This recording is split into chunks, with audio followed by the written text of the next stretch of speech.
Still the Place with Laura Layton, Courtney Thorne-Smith, and Daphne Zuniga, an iHeartRadio podcast. Welcome back to our finale.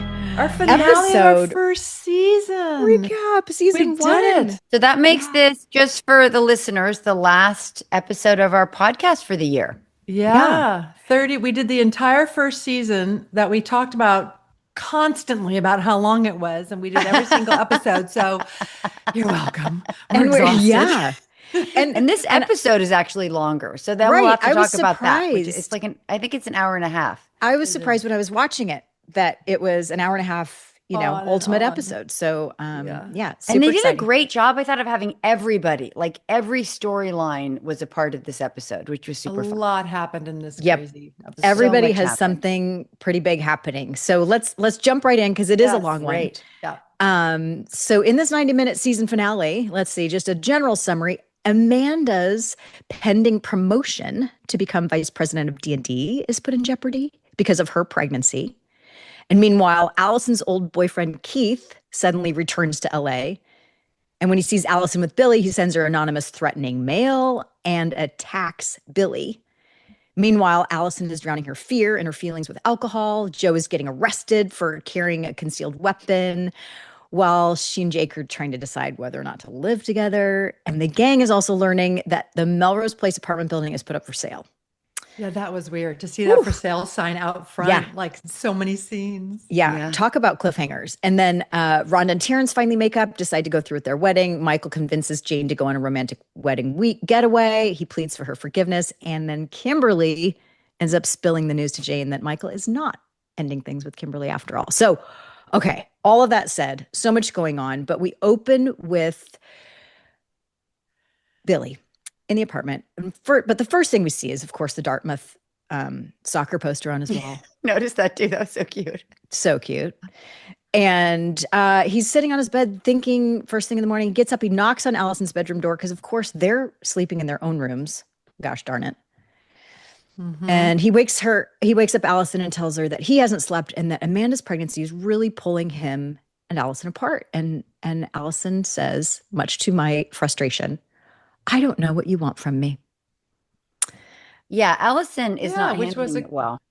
Well, good question, though, because he's like, I want to take care of Amanda because she's pregnant with our baby, and yet I want you to not have any feelings and still be my friend. And she's like, what do you want from me? It's like he wants everything. Yeah, I have no problem with that. The problem I had a part with is when she pulls out a stack of letters from Keith and says, which, by the way, She kept by her bedside. What? At her bedside. On her nightstand. A whole stack of them. That's what I feel was kind of passive aggressive, and let's just say it, bitchy.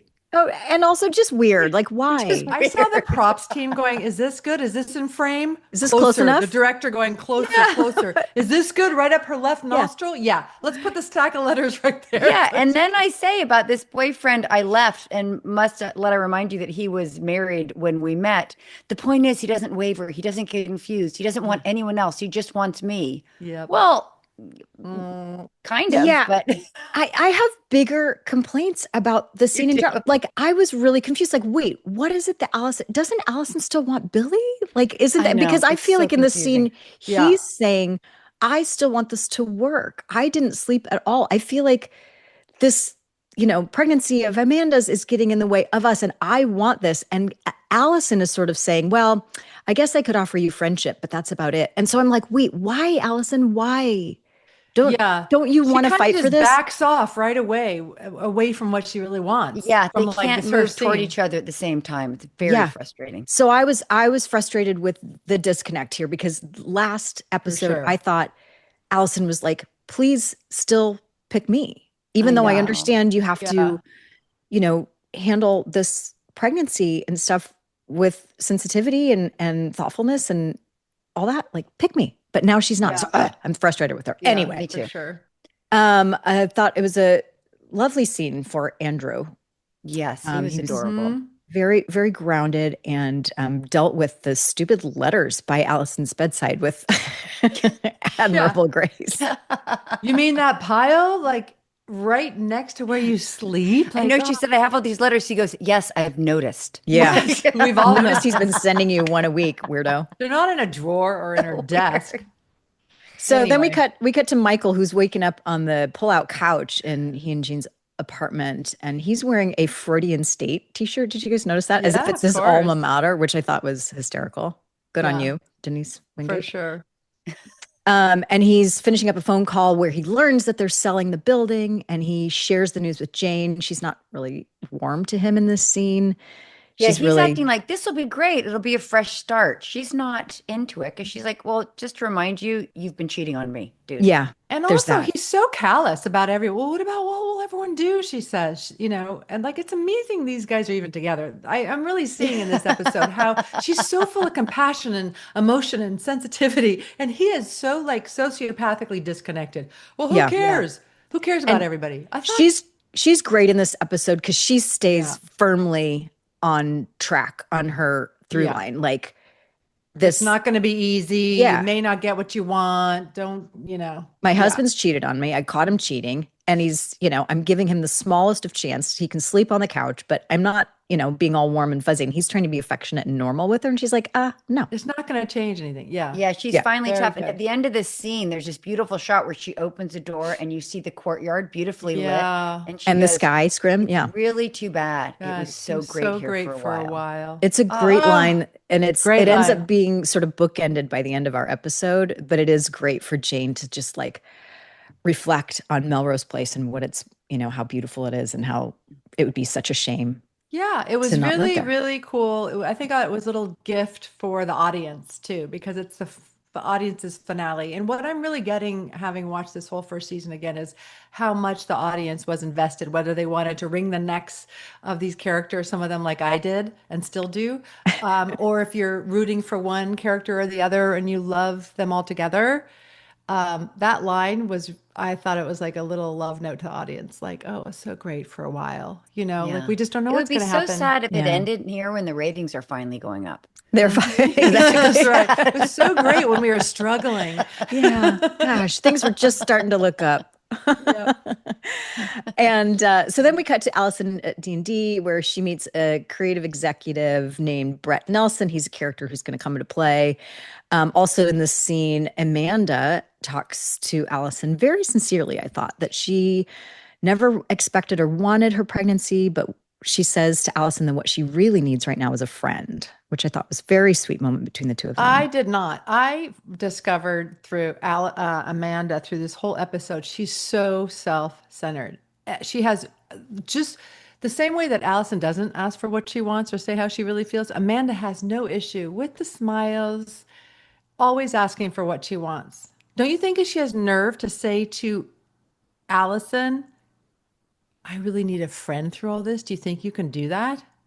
I just Well, it think felt like whiplash to me. And I think Allison just says something like- like, I'll do my best. notice. Right. yeah, okay. She's what she's asking is not easy for Alison, for No, sure. and it's unfair and it's very self-centered. And I just found like you'll watch with that note, like every scene, Amanda's just like, what I need, what I need, what I need, what I need. But I will say, more importantly, Allison is wearing a beautiful fitted suit. Lovely fitted suit. Finally. Yes. So Denise Wingate, thank you very, very much. I Moderate love and this reasonable suit. shoulders. Absolutely. It's so great to watch this, having just had Denise Wingate on and talk I about know. all the wardrobe and her process. And now I just see the scenes in the wardrobe totally differently. Fantastic. So then the so two fun. ladies are invited into Lucy's office, where they learn that Lucy, the VP of the company, is leaving, and it opens up the opportunity for Amanda to move into that VP position, and Alison also to be promoted.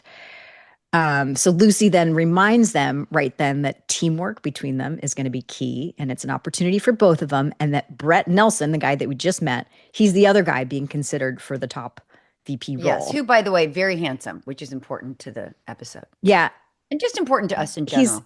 He's already been a little flirty with He's Allison. a little so rat-like to me. And he's Oh, a really? little, I thought like, he was came adorable. out of Great hair. He just comes out of like nowhere. And he's just like all in her business suddenly. It just kind of... Well, I was definitely suspect just because he was already flirty. So I'm like, okay, this is going somewhere. And Yeah. so Yeah. we'll Wow, see where you it guys goes. really have a problem with people liking Allison. No, it just No. it was just a clue that something more important was coming with him.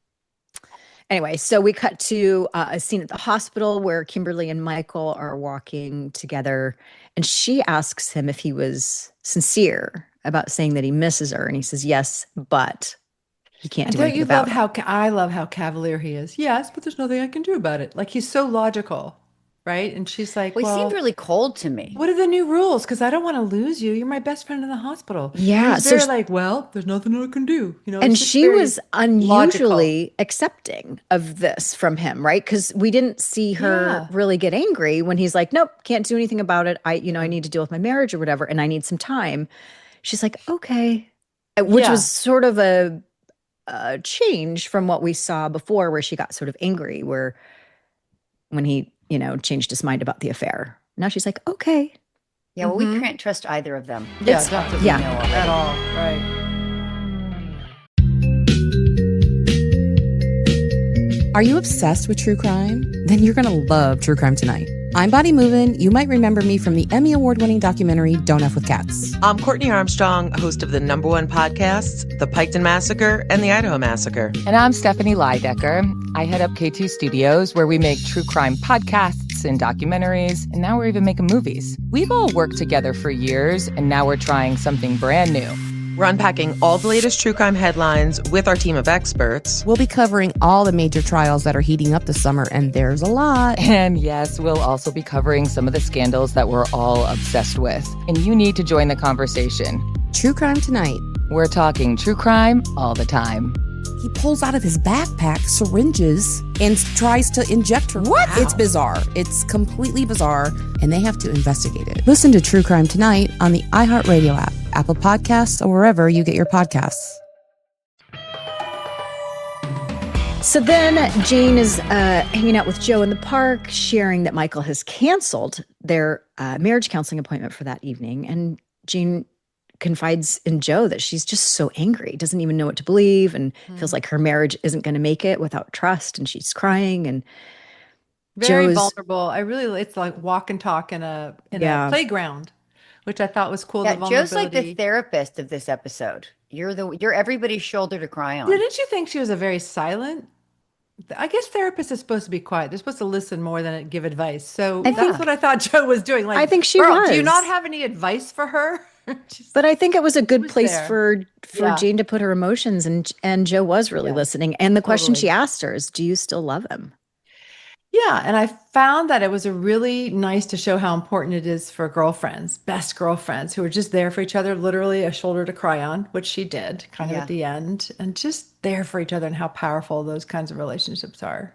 Yeah. Yeah, very and I sweet. like in this scene that Jane finally gets mad and she says that she would like to kick his ass. Like you feel the Yeah. anger starting to come up and she's getting aggressive, which feels so good. And Joe also reassures her, long like, time hey, to get you there. didn't do anything wrong. You Yeah. have not failed. You know, you haven't Michael, done anything wrong. He failed. Yeah, I think Yeah. she's very sweet and comforting and says all the right things. Yeah, It's just that's what true. Jane needs in this moment. Yeah. So then we're back at D&D where Amanda's on the phone with Billy, inviting him over for dinner after work. Like all of a sudden, it's just assuming the position again.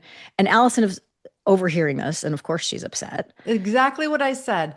2 seconds ago, she said, will you be my friend, Allison? And now what she needs is, oh, Billy, you're coming up. No, just have pizza with me tonight. Like, Yeah. So I'm confused why all of a sudden there's a They have to presumption be- like Billy boyfriend and girlfriend. is juggling these two women in an equal Totally. way. Like I didn't think Yeah. that's where we left it last episode, but now Well- all of a sudden that's what it feels like it is. Yeah. My notes super are like, cozy. isn't he agreeing to be a part of this child that she's choosing to have?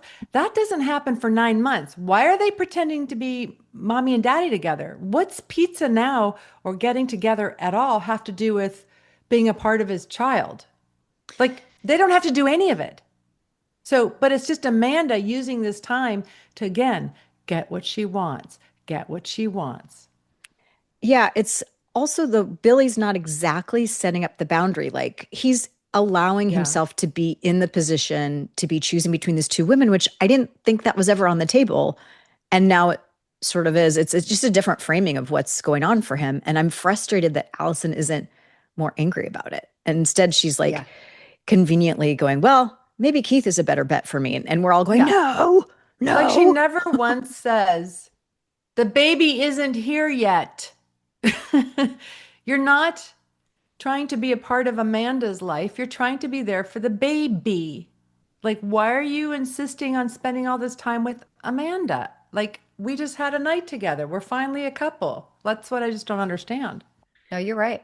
She should say that. Weird. So to make things more complicated, Brett Nelson, the new creative exec that we meet at D&D, he's telling Alison that she's been doing such great work. And, oh yeah, will you have a drink with me tonight? I have a feeling we might be a lot alike.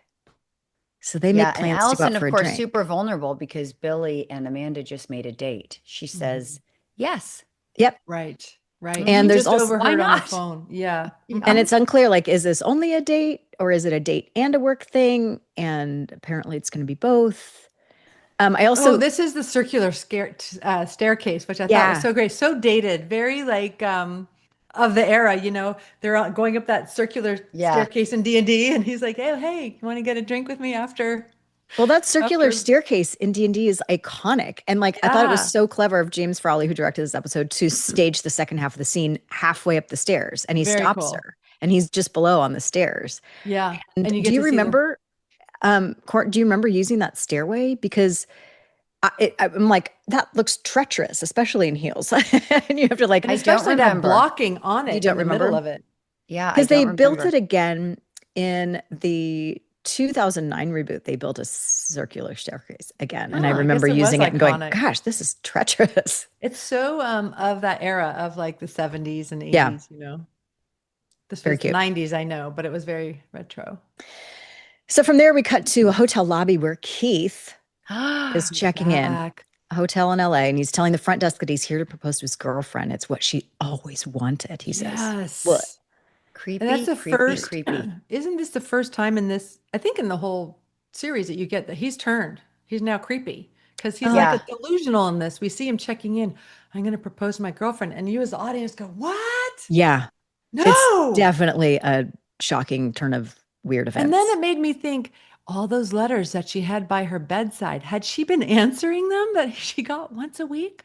They She didn't said look she open didn't. to me. They didn't look opened, but And yeah, I think she said in that first thing that she hadn't been answering them. So he's definitely giving creepy vibes, Delusional. and the music cues match because like they're Yes. always a little bit like foreboding. Yeah.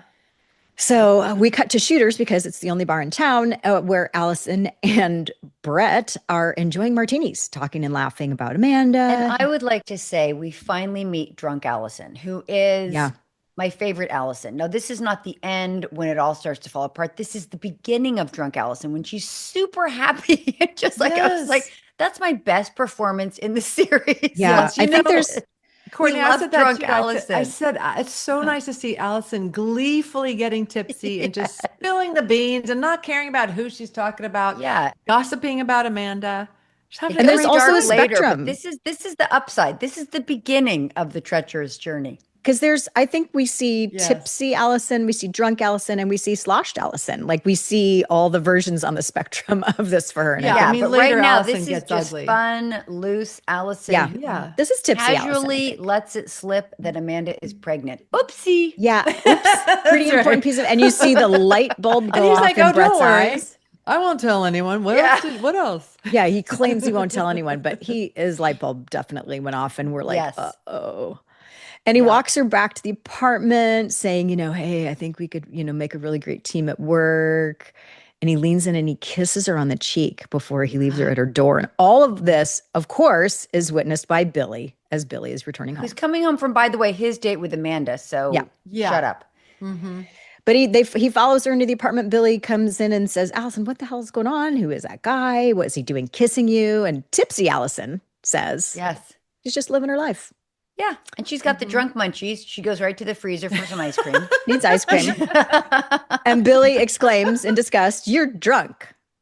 And I just love how she's putting off her clothes and she's like, ha, Billy. Because usually she's so serious with Billy, like, Yeah. Billy. And she's like, I'm having a good time. Like, where's the munchies? I love it. Yep. Very cute. I love it. Then back at the Bellage Hotel, Keith is creepily setting up a display on his nightstand of framed photos of he and Alison together. Yeah, and did you notice their 8x10 publicity shots? I was going to say Courtney Thorne-Smith's headshot. They're not like casual. They're not candidates. I'm fully posed in a lit room. Yeah, this was emergency prop. A jean vest, and you're like this. That's so iconic, and it's like we see that on every like. They're the publicity shots from the show. Oh my god, hysterical! But the creepiest part is the voiceover, the echoey voiceover of him thinking out loud for us to hear. Because in case we don't know that it's creepy enough, he's thinking through his voiceover, why did you leave me, Alison? I was so good to you. Like, we're not going to actually realize it's creepy unless Good we night, say that. sweetheart. And then he says, I'll see you soon. And he kisses the photo and says goodnight. It's so gross. Boy. Creepy Keith. Fantastically gross. So then we cut to Rhonda and Matt, who are fast walking down the street. To be honest, I was really distracted. Remember when speed walking was a power thing? walking? It was called power walking. Well, they're it's called using their speed walking arms too, wasn't it? They're using their arms really well. It's very sign of the times. It's not like now you go for a walk to get your steps in. It was like a thing back then. And you had to go it was like almost this. running, but not quite. Big arms. Yeah. Yeah. Either that or they were ahead of their times by getting their steps in. But either way, I was so distracted by it that I barely heard what they were talking about. Although it was something about Terrence. Yeah, and like how she wants to marry him, whatever. But I had to go back and listen twice because the first time I was like, just watching them walk. Just watching them walk in her little walking outfit. So cool. But you only see him a couple times in this episode, and both times they're talking about Terrence. Yep. Again, both times they're walking. A couple of walking talks. They've decided that Rhonda and Matt should be walking and talking. They're very thin, very svelte. These characters. Very fit. Yeah, so Rhonda has decided she's ready to marry Terrence, but is too shy to ask him. And when they end their walk, they end up at the building where they discover that for sale sign in front of the building. They're shocked, and they learn from the real estate person that the property is being foreclosed. Mm-hmm. Yes. So back at Alison and Billy's apartment, Alison in the morning is saying that she regrets getting quite so drunk the night before, but she is glad to learn that Billy was jealous to see her with the guy at the door last night. Billy says, everything is so messed up. Maybe I don't have a right to be jealous, but Alison sort of goes on to say she should have seen this coming. Maybe she has a genetic aversion to happiness. And she's got a dark cloud over her. Big time victim mode. She's in big victim mode. Yeah. And I'm a little confused by that reaction, but she's just feeling like everything's dark. And does she want Billy or not? I can't figure that out. Anyway, that's when Rhonda and Matt knock on the door. They share the news about the building, and Alison decides that that's one more piece of information that proves that her life sucks. Yeah, because all happening to her. Yep. So she leaves for work, and Billy follows her outside and tells her he doesn't want her to feel this bad, and they hug. And then we hear the scary music again, and we see creepy Keith witnessing this hug from where he is parked, stalking them across the street, watching from his car. Yeah. Creepy. It was this blatant zero apology by the writers and the directors, just going like, we're going to keep having our horror movie setups. Like it happens a few times throughout where something happens and we're seeing, Alison and whether it's Billy or whoever, and you always see Keith watching through the blinds or from behind the bush. And it does setups like horror movie. It is sort of a callback because remember when we were like skeptical when Alison got attacked in the car, and then we're like, did Keith really set that up so he could swoop in and be the hero? Oh, and we're sort of seeing that same pattern in this episode. True. I'm just saying. Good point. Anyway, so back at D&D in a staff meeting, Lucy asks that everyone hold off on vacations until she's gone. And Brett uses the opportunity to bring up, well, what about Amanda's maternity leave? Oh, no. Everyone, including Lucy, is surprised. Amanda's like all smiley. What? Brilliantly lying through her teeth, and she says she doesn't know what Brett is talking about. Yeah, it's news to me. However, she looks at Alison. Yeah, after the meeting, she demands that Alison and her speak in private, and she telling Brett about her pregnancy was a huge mistake, and that no one will want. Alison completely gaslights her and says, "You're blowing it out of proportion." Also, I can't believe he said anything. Right. Well, what about you, Alison? My favorite Where's the discovery. apology, Alison? My favorite discovery in Yeah, this so I told him, but in this private place that they're, can I talk to you in private? And they go to this big, huge public bathroom. And it's echoing, so in case you can't hear it, but the wide shot, you get to see what Allison's wearing, a 1940s, skirt down to her ankles. Another great polka suit. dots with this neckline up to here. And then of course, Amanda in the shortest skirt ever with this like almost braless top. And you're just like, there it is. That's Denise Wingate's work right there. Yeah. The dichotomy is It brilliant. was a very stylish suit, but it was a lot of fabric on you compared to her. And I was just like, that's the difference. well, here Amanda also warns Allison that if, nobody's going to want to promote a pregnant woman, which, may be true. And also, Allison has something to lose here too, because the promotion will work for both of them if they can get it. And that she warns her that Allison shouldn't trust anything Brett may have promised her. So it's a little bit of a foreshadowing there. So then Allison is angry. She confronts Brett in his office, telling him he shouldn't have exposed Amanda's secret. And Brett says he thinks they could be a team, a great team in more ways than one. And then he tries to kiss her in the most awkward and aggressive way in his office. Yeah, really weird. And did you notice his hand went for the door I thought it was implying that he locked it. And then he lunged at her. And yet then she says, get away, fights away, and then just opens the door and leave. But I had to watch that again to go, is he pretending to lock it? It was very fumbly, awkward, aggressive. Yeah. Yeah, it was very. But Allison's creep, super Bo. furious, shoves him off, and angrily leaves the office. And then we cut to Amanda and Billy, who are going for a walk in the park, probably the same park. And here, though, we see a bunch of children. They're playing in the background. And you mean probably the same park as Joe and yeah, probably right? the same. I'm assuming they shot him on the same day. Yeah, I would assume that. And Amanda is telling Billy that Allison is telling everyone about the pregnancy and that she should be more respectful. Billy says he'll talk to her. Yeah, wasn't that weird that Billy goes, I'll talk to her? So now he's literally between them. Let me manage Allison to make your life more comfortable. He's really this is where I just want to jump in the damn frame and say, you guys, you're not a couple. The baby isn't here yet. You just slept together and you don't get him, Amanda. It is really like they're a couple. It is really like the ex-girlfriend, but for some reason, this situation, he's kind of assuming that he's back in a pickle between the two, and he's walking this tightrope in between, and it's a very strange theme throughout the episode. And don't forget, Amanda just said to Allison, you should be on my side. I need you, for the promotion. It serves you too. And then boom, next scene, she's like, you need to talk to Allison, take care of her, because I don't like how she's talking so much. It's just like, she constantly does that, Amanda. And she also in this scene doubles down on like, I really want this opportunity to become a mom. Even though I really want my promotion at work, I realize that I don't want to miss out on this opportunity, and I've made my decision. So we find out firmly that she is, committed to becoming a mom. Yeah. And then back at the office, Allison apologizes to Amanda, tells her she was right about Brett after being attacked in the office. And she tells her, you were right about everything. He sucks. And I'm totally behind you 100%. Let's go for it. Let's go back to being a team and, get this promotion together. And Amanda just agrees immediately.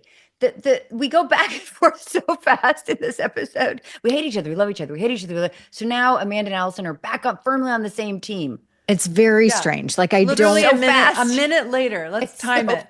Yeah, I don't get to see enough of like, what does Allison really want? Like, is she fighting for Billy here? It's almost, her whiplash isn't fair to have to try to play confusing.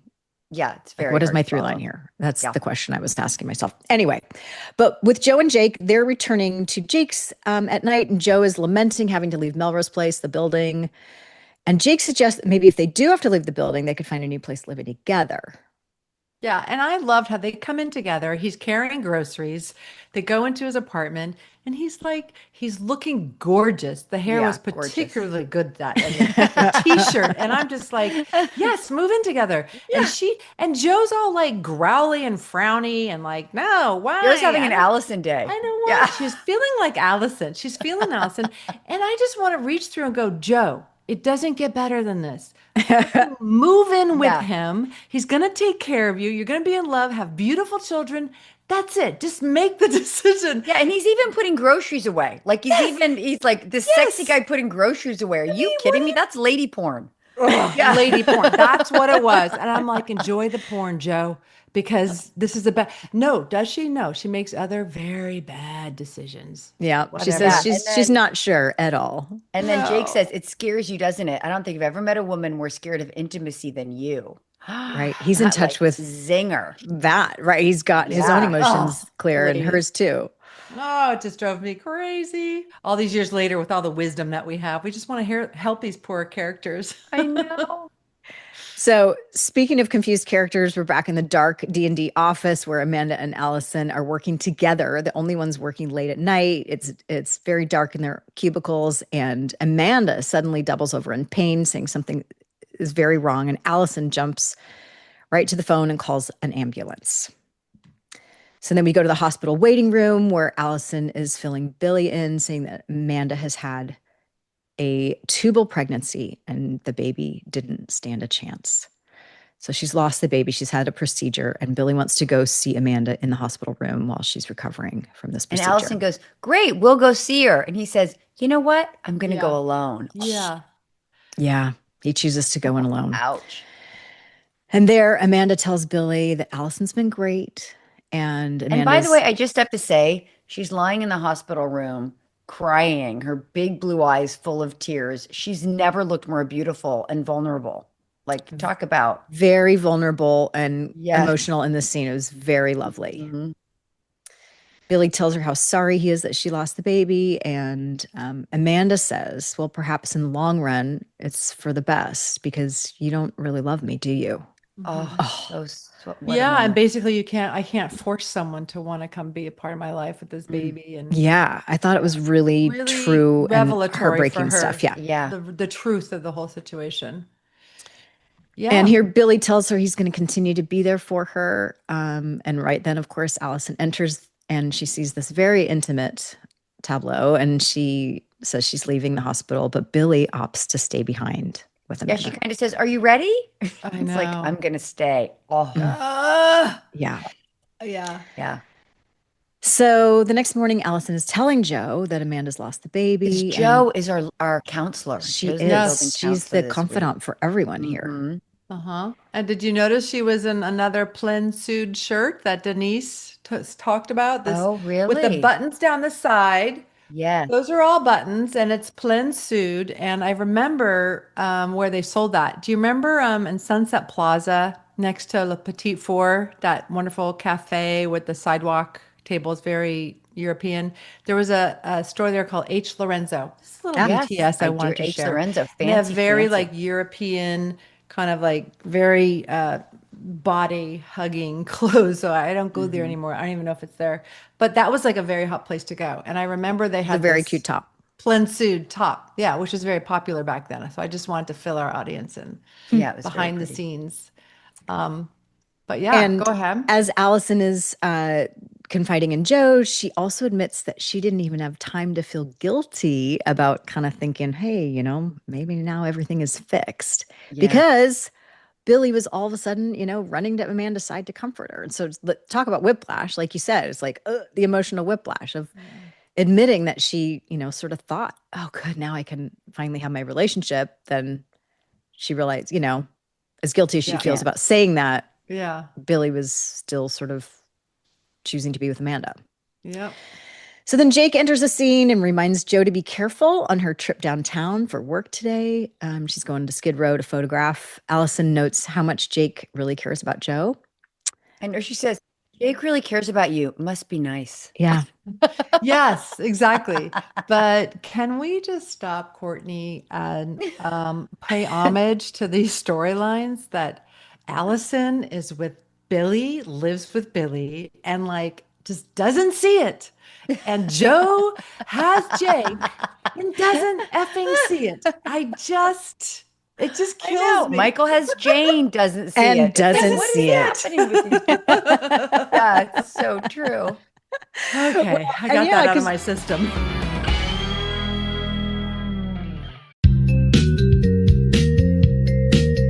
Are you obsessed with true crime? Then you're going to love True Crime Tonight. I'm Bonnie Movin. You might remember me from the Emmy Award-winning documentary Don't F with Cats. I'm Courtney Armstrong, host of the #1 podcasts, The Piketon Massacre and the Idaho Massacre. And I'm Stephanie Leidecker. I head up K2 Studios, where we make true crime podcasts and documentaries, and now we're even making movies. We've all worked together for years, and now we're trying something brand new. We're unpacking all the latest true crime headlines with our team of experts. We'll be covering all the major trials that are heating up this summer, and there's a lot. And yes, we'll also be covering some of the scandals that we're all obsessed with. And you need to join the conversation. True Crime Tonight. We're talking true crime all the time. He pulls out of his backpack syringes and tries to inject her. What? It's bizarre. It's completely bizarre, and they have to investigate it. Listen to True Crime Tonight on the iHeartRadio app, Apple Podcasts, or wherever you get your podcasts. Joe is saying to Alison, yeah, he's great as long as he doesn't crowd me. You know, it's it's great. Get your own coffee, dude. Yeah, get that gorgeous body away from me. Yeah. Face. God forbid. But then when everybody's gone from the apartment, Joe then goes into her closet and retrieves the handgun that she has hidden there. Wasn't it under the bathroom sink? It was where in her some in her black. sort of- It was the black room. That was where the photography is. Oh, up there closet-y, with the chemicals. cabinet-y thing. Yeah. Safe, right behind the But chemicals. she had told in an earlier episode that she was going to get rid of it. And now we see she hasn't. So she loads it in this scene and packs it into her purse before And she it's leaves a for big downtown. gun with the sleeve of bullets. I don't Yeah. even know what they're called, but it was like a big Yeah. major gun, like from an Yeah. action movie. Yeah. It was very Not a little tiny pistol. no. Mm-mm. But it fit in her handbag and And off just she goes. Sloppily put in a bag in a Yeah. purse. Yeah. Yeah, this big semi-automatic With the gun. awareness that we have now is so bizarre. It was so innocently done. It just was. Yeah. It wasn't meant to look huge and sloppily, dangerously put into a purse. It just was. But it was also, you Yeah. have it, the way you're staged, you're in the foreground of the shot so that you hold your hand up and you're like, put the Yeah. cartridge in. And yeah, I know. I thought I was going to be an action star or something. it was. Like, It looked very badass. Mm. So then back at D&D, Lucy is telling Alison she heard how great Alison was for Amanda being by her side during her health emergency. And she says she likes that they had such team loyalty. And that truthfully, Amanda has a better chance of getting that promotion without the pregnancy. Ouch. Yeah. And then right then Alison receives a flower delivery. But when she opens it, the Yay, flowers flowers. are painted Spray black. painted black. It's so awful. And spray painted whore on the Or inside in of the big box. capital letters. A friend of mine sent me not too long ago. There's the GIF of this. That part of the scene yeah. that ends with Oh, of whore. this? It Yes, was- Oh my it ends with whore. God. It's so It's a funny. pretty striking image. Yeah. And she sort of drops it like it's, burning her hands. It just I know. Yes, it's horrible. I know. So then we cut to Joe. She's making the rounds on her motorcycle. She's riding Yeah, her motorcycle through downtown. the gritty streets of LA. She's photographing people on the street, and she's then And pulled by the over. way, best hair day ever for photographing the unhoused. Your hair has she never took her looked helmet better. off, and her hair is very bouncy. Like Charlie's Angels. Just like a It's like my note. When she's getting arrested, I'm like, Breck, girl. Yeah, she's fantastic hair. Yeah, I love She's pulled it. over by a cop for not signaling on a turn, and he asks for her license and registration. So she opens her purse, and Yes, of course the cop casually pulls the gun out of the way to get to get to her wallet, right? Oh, hold on a second. Yeah, and he He drops jumps back. down. Yeah, and He points draws his gun Yeah. at her, funny. like, shouting at her, "Put your Yeah. hands behind your head, get down on your knees." And she's like, "What?" I know. And I was she's just handcuffed. like, first of all, Great hair. First of all, cute casting. Policeman. Yeah, he was Second of adorable. all, I was like, this is what my note was. And I know here we are in 2025, but if she isn't the most white privilegey girl and getting away with it, like, I don't know what is. I got to see it now because of the awareness that I have after all of these years and what we as a nation and a world have been through. And you just see her talking back to him, not paying attention to him, being belligerent. Like, why are you hassling me? I'm just getting pictures. So what? It's a gun. I was just like, wow. I signaled. I signal. What's your problem?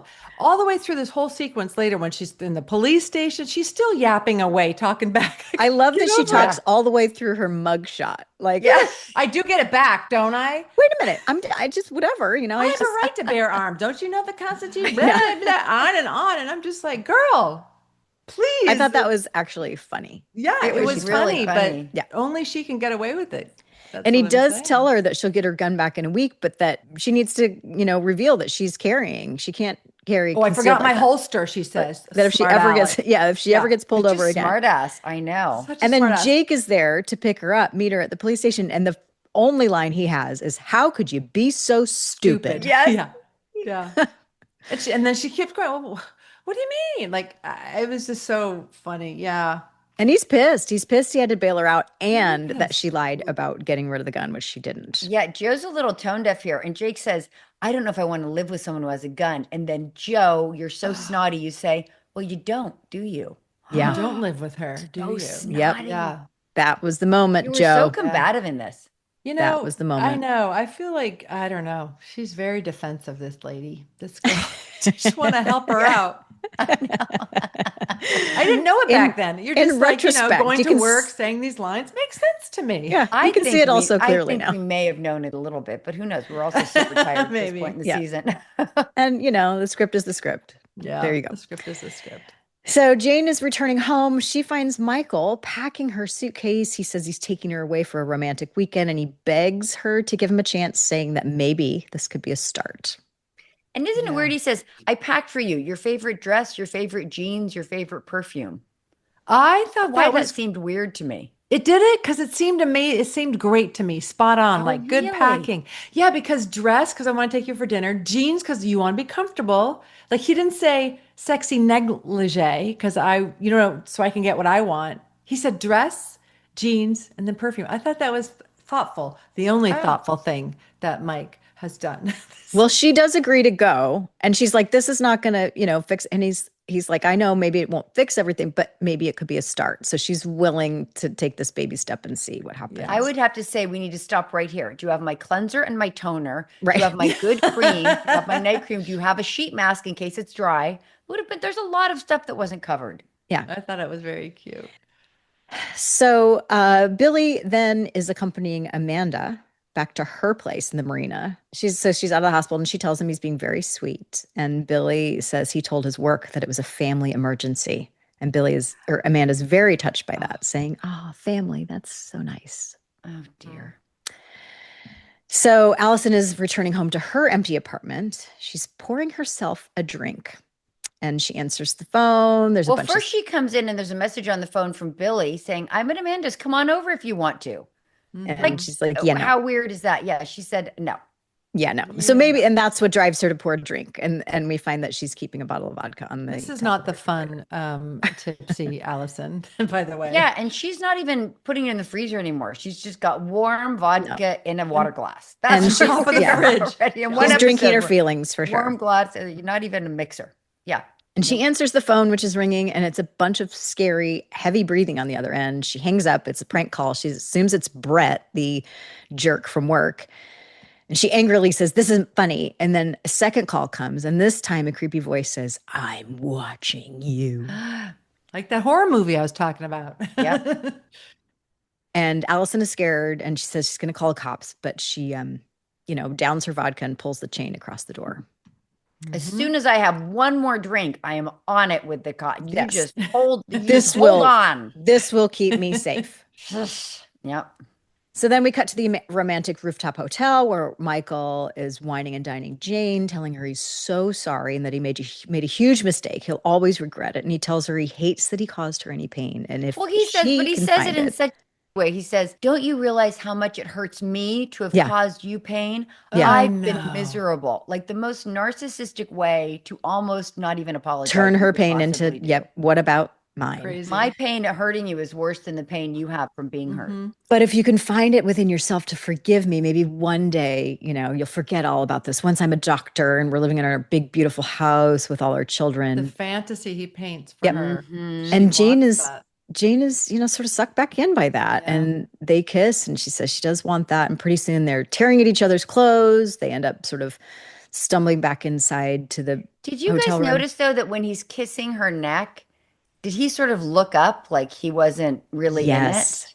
We saw that too. same thing where he looks over her shoulder like he's thinking about something else or someone else. Or someone else. Yeah.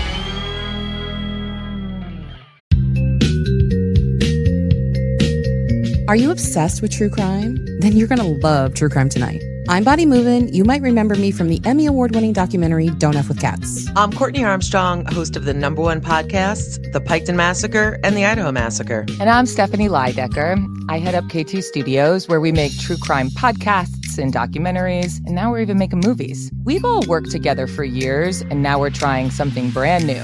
We're unpacking all the latest true crime headlines with our team of experts. We'll be covering all the major trials that are heating up this summer, and there's a lot. And yes, we'll also be covering some of the scandals that we're all obsessed with. And you need to join the conversation.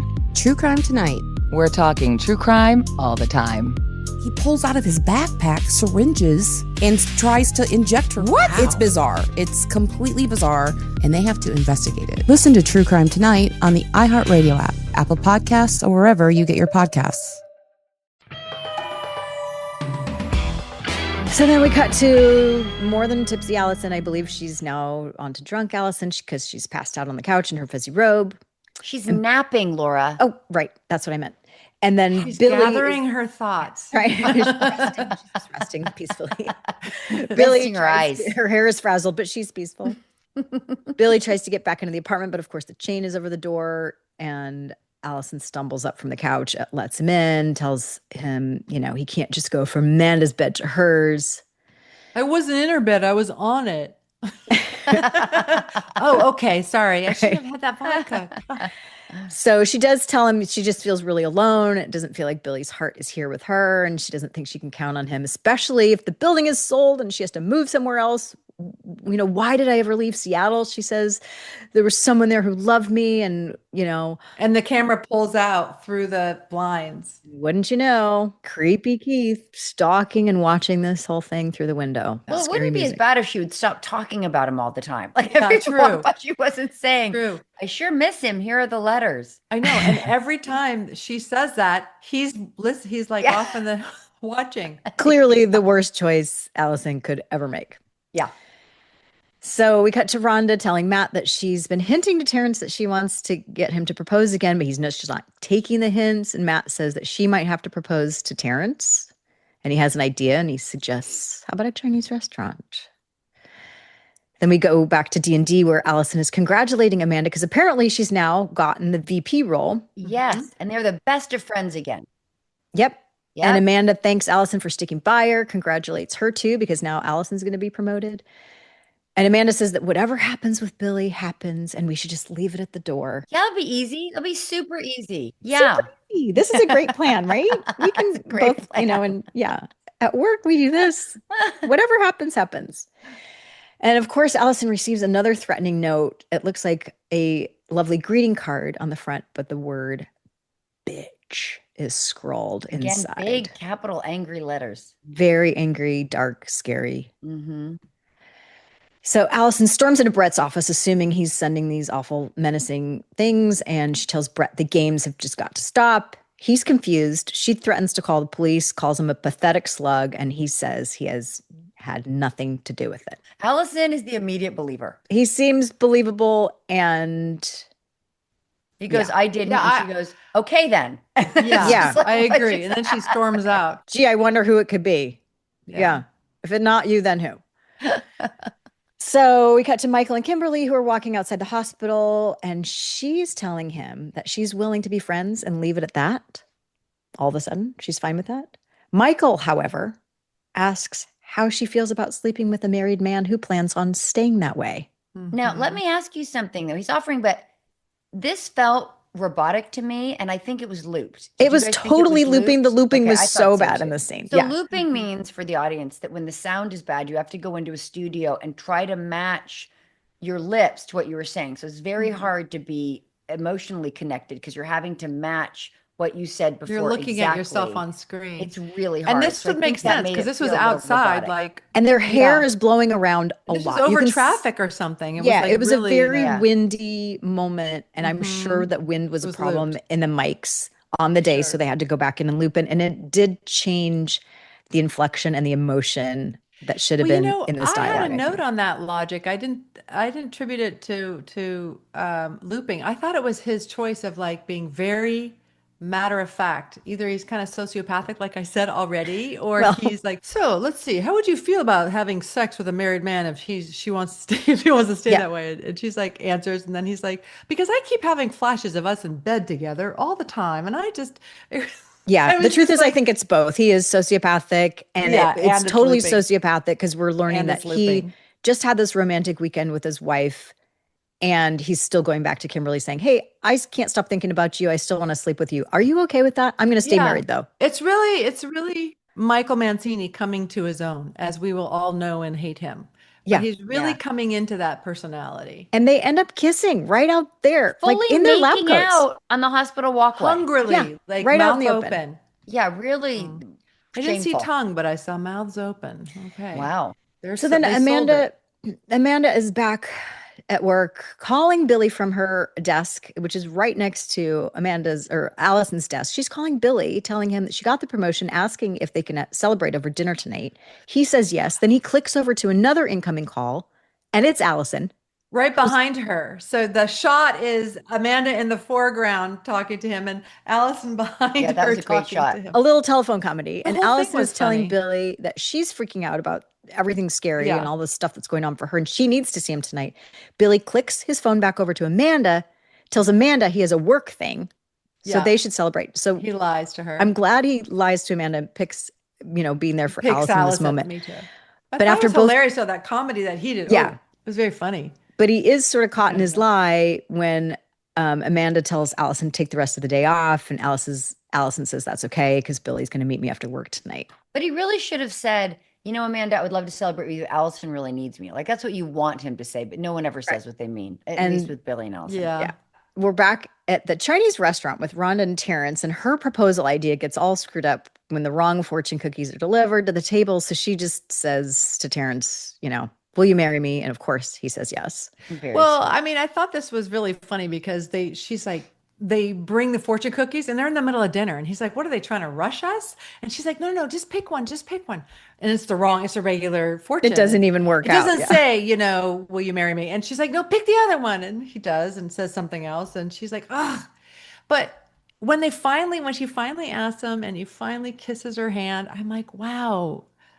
One relationship in this show that works. It's a healthy, loving relationship. That's true. And no wonder they had to leave the show. I mean, It was just cute. wasn't And gonna work. Vanessa's too sweet. just like Lit joyful up. and just Beautiful. brightly lit and beautiful and It was a happy. great, Her joy is great very between sweet.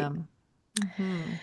And Keith, we're back to Keith. He's again stalking Allison outside the apartment. Billy and Allison are walking home at night, and Allison shares all the scary stuff she's been getting and says she feels vulnerable. She's telling Billy, especially because I don't know where things stand with you.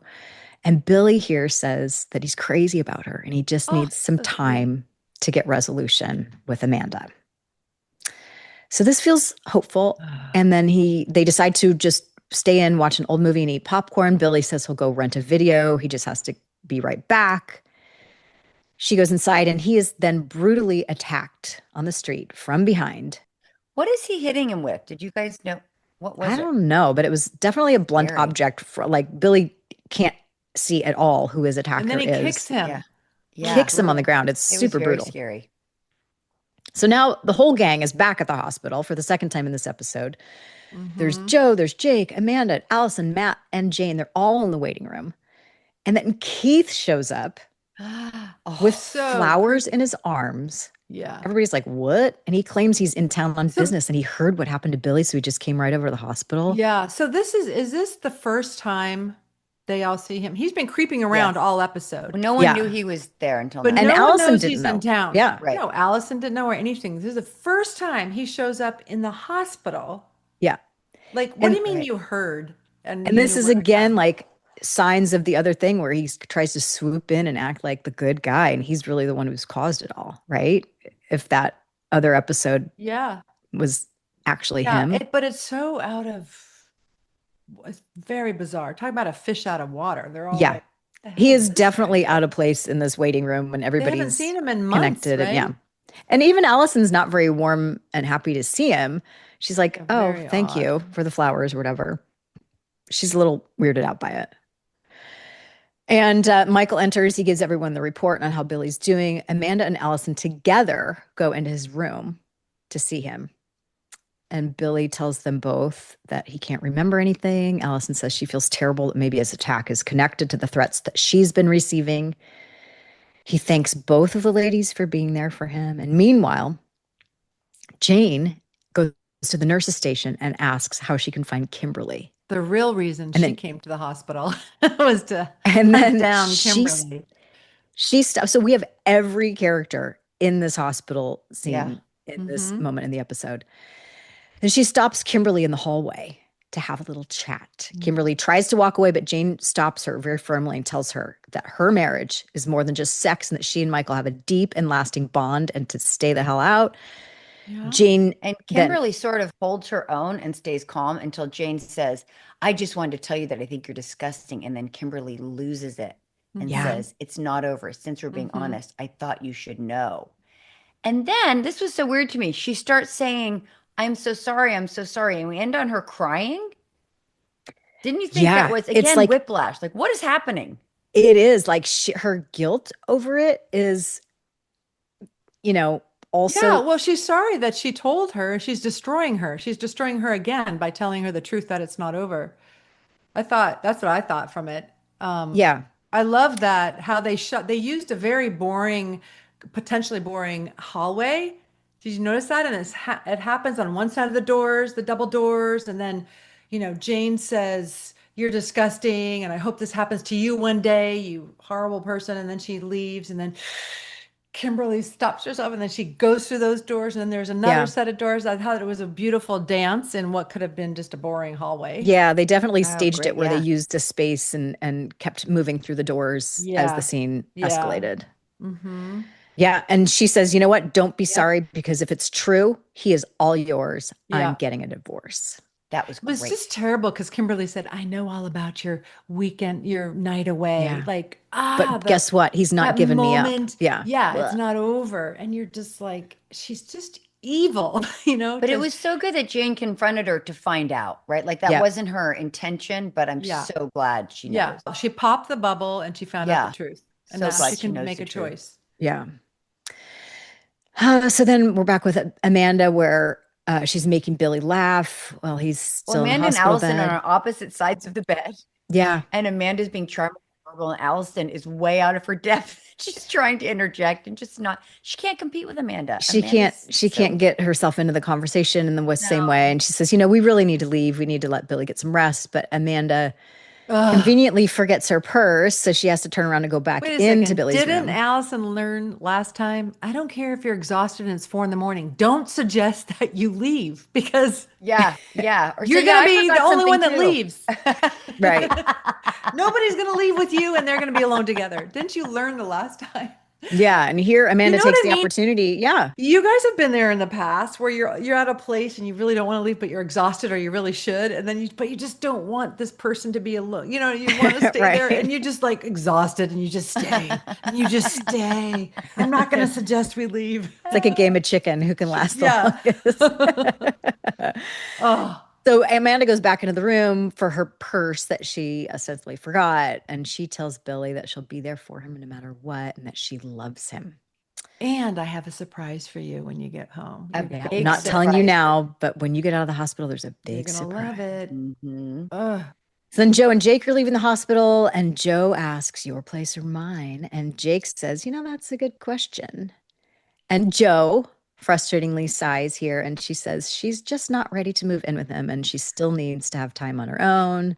And this is all the commitment she's ready to make. And then the saddest thing he says to her, well, if this building's sold and we go our own ways, I think I'll be ready to see other people. That's a commitment I can make. And I'm like, no, is this the end of Jake and Joe? I'm like, I no, hope not. this is only the end of season 1.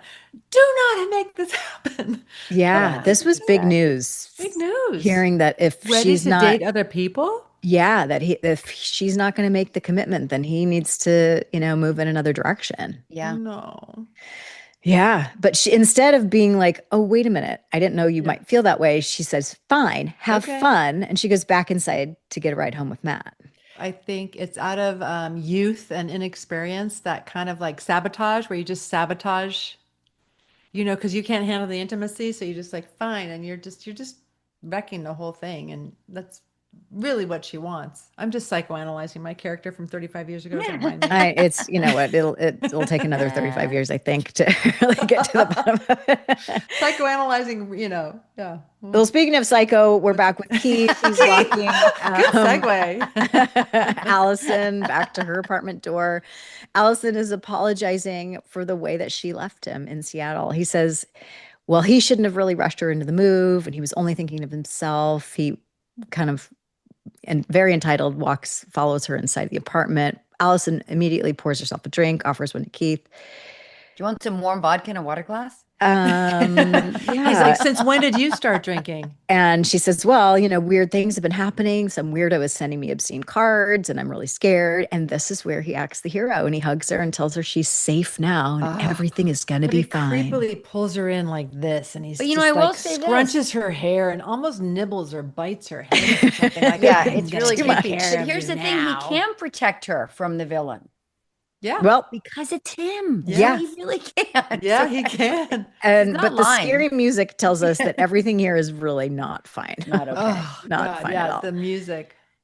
But the next day, Allison drives Billy home from the hospital, and they're arriving at the front of the building, and she admits that Keith drove her home last night. Can I just stop? You were in such a cute those floral. I love those short dresses and the jean jacket. The big. Now I wear long dresses with a jean jacket, so I've not come very far. I like the short one with the white little tennies. Mm-hmm. So cute. Your kids.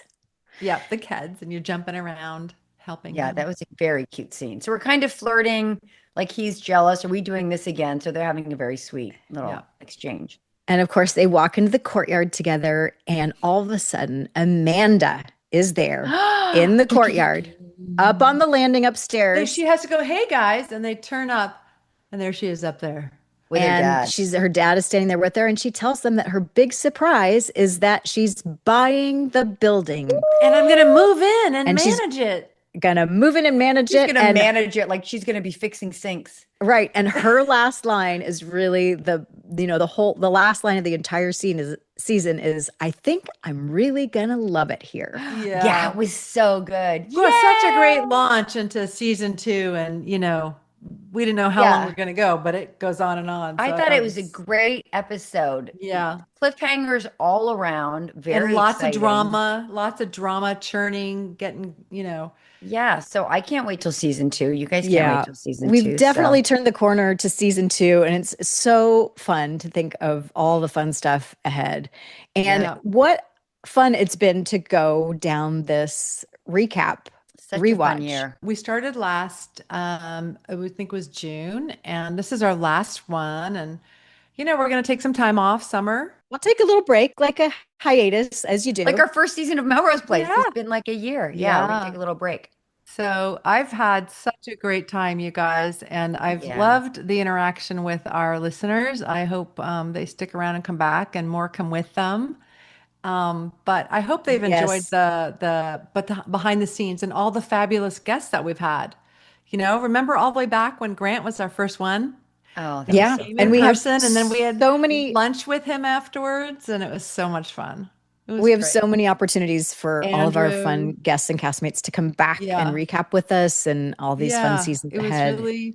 And then our last one, we had Denise. Before that, Lisa Rinna. I mean, everyone's been great. They're like, when do you want? Yeah, so. It's fun. And I've learned so much about you both too. Like I've learned that look out, because Daphne is like maybe going to throw something at you if Well, that was 35 years ago when I I'm couldn't just- communicate I'm just saying mindfully. I learned that about you. I did not know anything about your tendency You to didn't throw learn that things. my off-screen was a little more dramatic than my on-screen in Melrose Place. And now we know. I loved hearing that.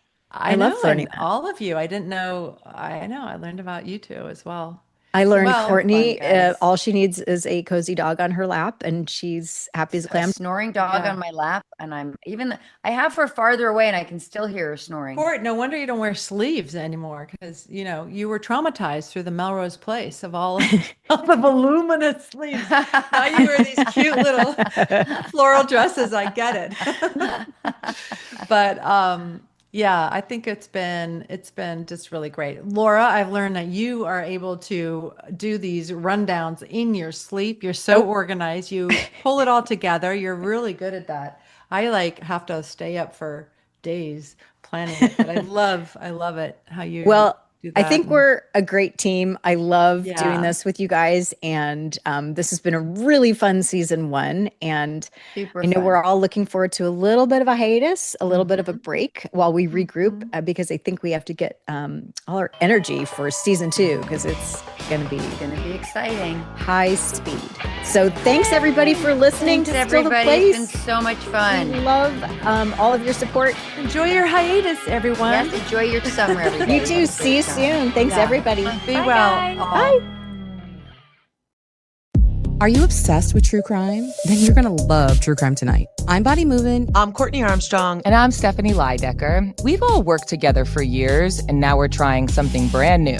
We're unpacking all the latest true crime headlines. We'll be covering all the major trials that are heating up this summer. And yes, we'll also be covering scandals that we're all obsessed with. The fact that he ordered that knife, which he knew he left behind. Listen to True Crime Tonight on the iHeartRadio app, Apple Podcasts, or wherever you get your podcasts. This is an iHeart podcast.